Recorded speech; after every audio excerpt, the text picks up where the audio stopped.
positions, and if that changes, who knows what we might see as this match rages on. Eric, the 3-minute portion is underway. Yeah, no, I don't think he can do much better except just convert those end games he lost specifically. It would have been maybe even a tied match. Who knows? But he gets a fresh start here in this 3+2 portion. At least he won that 960. We're not looking for a blowout today. Well, he continues his dominance over Magnus Carlsen in 960. I know that's a rare thing to say, the words dominance over Magnus Carlsen. Kind of an oxymoron for anybody, but Hikaru Nakamura does have a good record in chess 960, improves it to 3.5 to a half lifetime here in the Speed Chess Championship. So, all right, that's behind us. We now have our first weird Maroxy bind Sicilian. Check that off the bucket list, Eric. And who's better here? No one's better here. Yeah, this is just the line Magnus employs quite a bit against the Najdorf. Just some easy play, a little bit of a space advantage, and yeah, just slowing down. It's a little bit chilly there too, as Magnus has now put on a hoodie.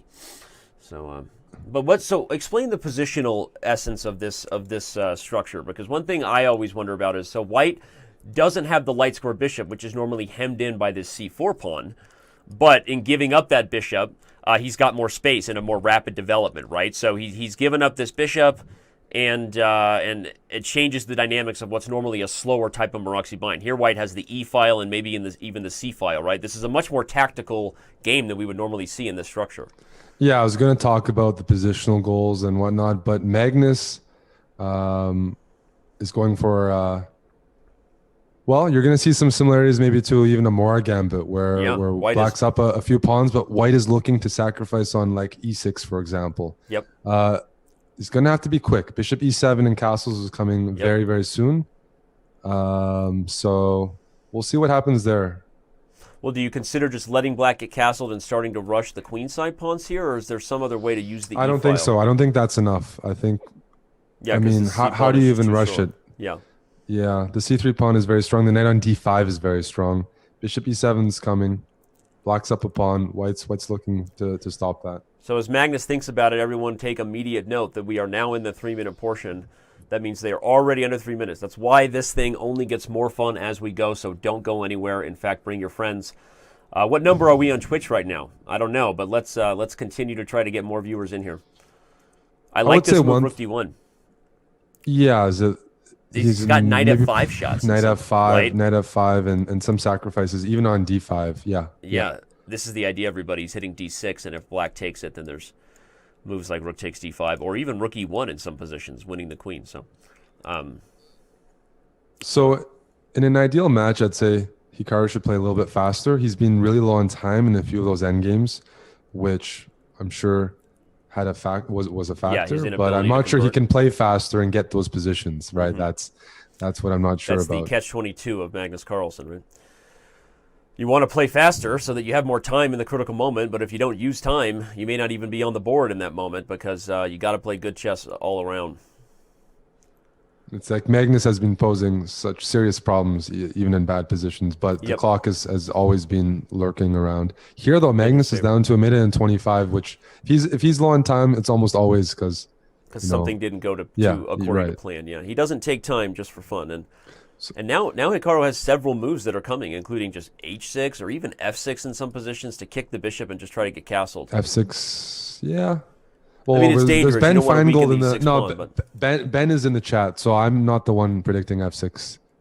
Who said that? Ben Feingold's in chat. Ben Feingold, the legend. You can't play F6. Mm-hmm. Never play F6. But yeah, H6, Bishop E7, things like that. Ben Feingold's prediction of this match, everybody, was in the battle of evil versus evil. I'm going to pick the one who wins, which was Magnus Carlsen. So this shares a little bit of the light on the cynical sense of humor of Ben Feingold. That's why we love him. Shout out to a whole bunch of consonants who just subscribed on Twitch. Not even going to try to pronounce that name. Thank you. Bishop E3. Well, I think Magnus is for sure going to do Rook takes D5. Automatic move if he's given the chance. Oh, Rook takes D5. If he... Okay, he's going to do it now, just structurally. He's got to do it now because he wants to win the C3 pawn. Yep. Yeah. And we're going to see almost like the first game, an exchange sacrifice, but it's very hard to convert for Black. Yep. All the pawns on the same side. If he loses D5, White has the 2 pawns on the queen side and a very safe position.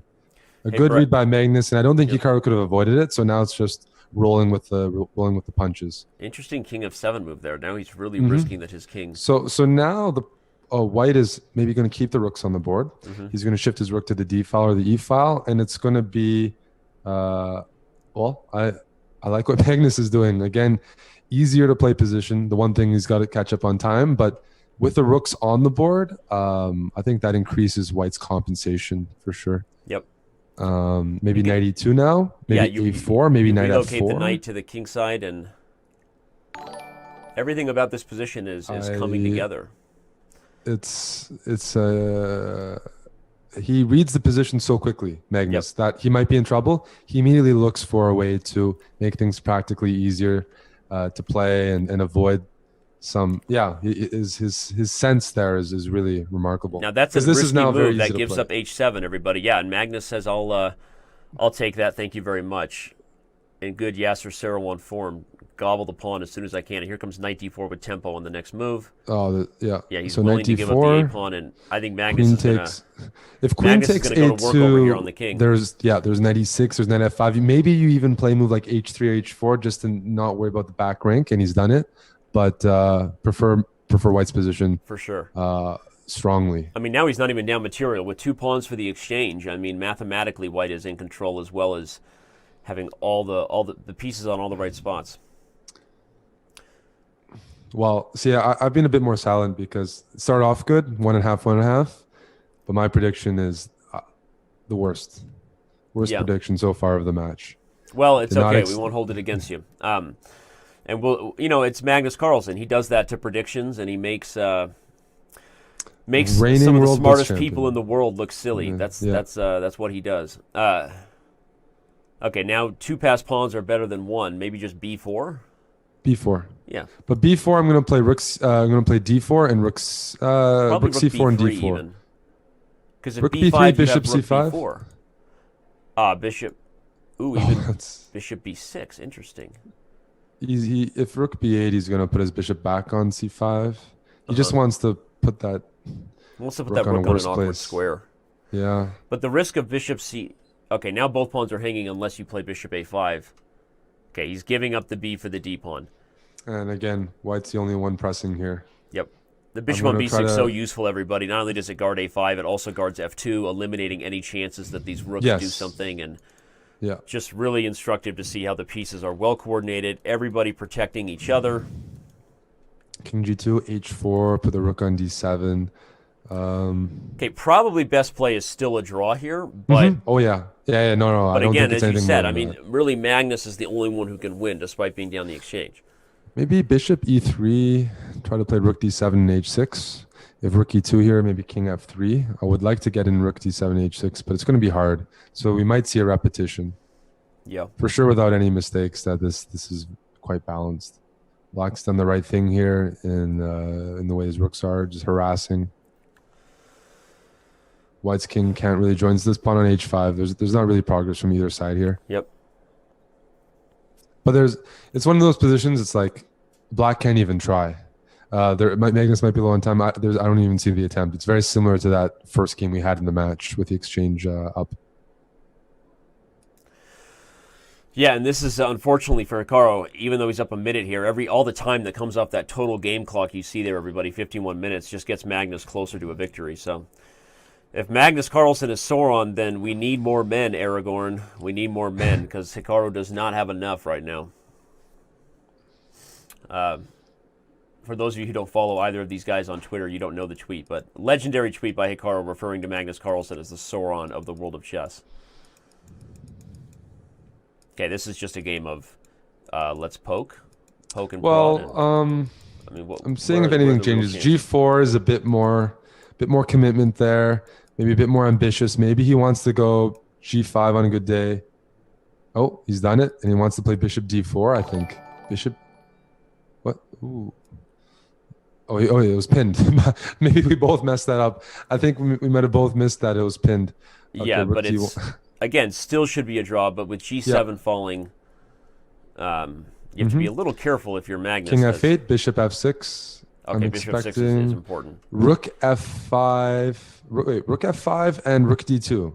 What happens there? Rook f5. Well, if Rook bishop g6. takes rook Rook D, you d2. can't take because rook d2, the bishop's on d2. No, bishop can't take g5. The rook's hanging. What were you suggesting? There? Oh, duh. Okay, I'm sorry. yeah, Yes, okay. no, I was just I was just flat out Oh. forgetting that if bishop takes, king takes g7. No, it was just a blunder. Okay. So rook f5, bishop c3 is forced to guard d2 because of your idea.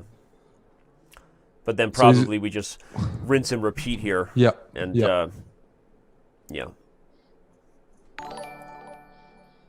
Thank you, G moves. So now h6 is an opportunity. Bishop d4.